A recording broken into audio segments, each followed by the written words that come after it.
So hello friends, welcome to we are study. आज के हमारे इस वीडियो में हमने क्लास 10th मैथ से हमने ये क्वेश्चन लिया है जो कि 3 मार्क्स का क्वेश्चन आपके पास आ सकता है। काफ़ी इंपॉर्टेंट क्वेश्चन है, तो देखते हैं इसे करना कैसे है। त्रिज्या 4.2 सेंटीमीटर वाले धातु के एक गोले को पिघलाकर त्रिज्या 6 सेंटीमीटर वाले एक बेलन के रूप में ढाला जाता है। बेलन की ऊंचाई ज्ञात कीजिए।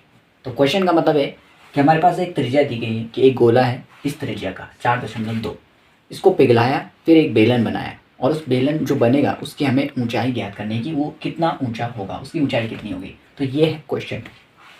अब पेपर में कैसे लिखना है, आपको दिया है गोले की त्रिज्या, जितना इस क्वेश्चन में दिया है वो तो आपको सब लिखना है क्योंकि उसके भी मार्क्स मिलते हैं। तो जैसे कि यहाँ पर दिया है गोले की त्रिज्या, ये है गोला, इसकी त्रिज्या 4.2 सेंटीमीटर एक। फिर गोले का आयतन, फॉर्मूला याद होना चाहिए, गोले का आयतन 4/3 पाई आर क्यूब। आर हमें दे रखा है तो हमने लिखते हैं 4/3 पाई 4.2 का क्यूब। फिर क्वेश्चन का दूसरा पार्ट है कि हमने उस गोले को पिघलाया और एक बेलन बनाया, तो बेलन का आयतन, ऊंचाई हमें ज्ञात करनी है, तो हमने लिखा है बेलन का आयतन पाई आर स्क्वायर एच, ये होता है फॉर्मूला। जहाँ पर हमें बताया गया है कि जो पिघलाने के बाद जो बेलन बना उसकी त्रिज्या 6 सेंटीमीटर है, तो यानी कि हो जाएगा पाई 6 सेंटीमीटर स्क्वायर और एच हमें निकालना है। तो इस तरीके से आपको गोले का आयतन और बेलन का आयतन यहाँ पर रख दिया। अब यहाँ पर फ्रेंड्स इसमें एक चीज़ नोट करने वाली है कि हमने गोला था उसको पिघलाया और बेलन बनाया, तो ऐसे में क्या होगा, जो गोले का आयतन था वही बेलन का आयतन होगा। तो इसमें हमें इन दोनों को बराबर रखना है, यानी कि हम लिख सकते हैं पाई आर स्क्वायर एच बराबर ये जो गोले का आयतन था 4/3 पाई 4.2 का क्यूब। ये दोनों बराबर होंगे फ्रेंड्स, ये है बेलन का आयतन और ये है गोले का आयतन, ये दोनों बराबर होंगे क्योंकि हमने गोले को ही पिघलाकर बेलन बनाया। सो फ्रेंड्स यहाँ तक हमने देख लिया कि हमें बेलन का आयतन और गोले का आयतन बराबर रखना है। बेलन के आयतन में हमें बताया गया था कि जो बेलन बना है पिघलाकर उसकी त्रिज्या 6 सेंटीमीटर, हमने लिख दिया पाई आर 6 लिख दिया, 6 का स्क्वायर इंटू एच बराबर रखा किसके, गोले के आयतन का। ये बेलन का है, ये गोले का है, 4/3 पाई आर क्यूब, ये हो गया। अब फ्रेंड्स यहाँ पे देखो पाई और ये भी पाई, तो कट गया।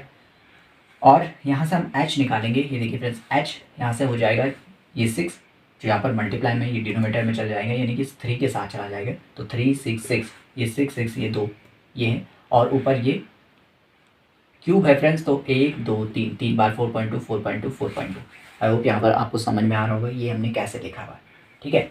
अब फ्रेंड्स पाई से पाई कटने के बाद यहाँ पर h इक्वल टू हो जाएगा, ये 6 स्क्वायर है 2 है, तो ये डिवाइड में चला जाएगा, यानी 3 के साथ चला जाएगा, तो इसलिए 3 के साथ हो गया 6 6, और ऊपर ये 4 मल्टीप्लाई ये 4.2 का क्यूब था, तो ये 1 2 3 बार हमने लिख दिया। तो यहाँ पर आपको क्लियर रहना है कि ये कैसे वैल्यूज़ यहाँ पर आई। अब कुछ नहीं करना फ्रेंड्स, इसको डिवाइड कर लेते हैं हम। 6 से कटेगा ये 0.7 टाइम, ये भी कटेगा 0.7 टाइम, और इससे ही कट जाएगा 1.4। और फ्रेंड्स अब आपको इसको केवल सिंपली मल्टीप्लाई कर देना है, तो इसका आंसर आ जाएगा आपके पास। फ्रेंड्स इन सबको मल्टीप्लाई करने के बाद आपके पास आंसर आएगा 2.7 सेंटीमीटर, ये होगी उस बेलन की ऊंचाई। सो फ्रेंड्स इस तरीके से आपने देखा इस क्वेश्चन को कैसे करना है। हमारे पास एक गोला दिया गया था जिसको पिघलाकर एक बेलन बनाया गया है और उसकी ऊंचाई हमें निकालनी है, तो आपको पहले ये बेलन का आयतन लिखना है और फिर गोले का आयतन लिखना है, वो भी बराबर में, क्योंकि वो बराबर होता है जब गोले को पिघलाकर एक बेलन बनाया जाता है। तो यहाँ से पाई से पाई कट गया, और आर हमें एच निकालना तो आर यहाँ पर इसके साथ डिवाइड में चला जाएगा यहाँ पर, और फिर आपको सिंपल काटना है, और यहाँ पर h इक्वल टू 2.7 सेंटीमीटर उस बेलन की ऊंचाई आ गई। सो ये काफ़ी इंपॉर्टेंट क्वेश्चन है और आपके पास बोर्ड एग्जाम में भी आ सकता है, तो इसको ज़रूर प्रिपेयर करके जाना।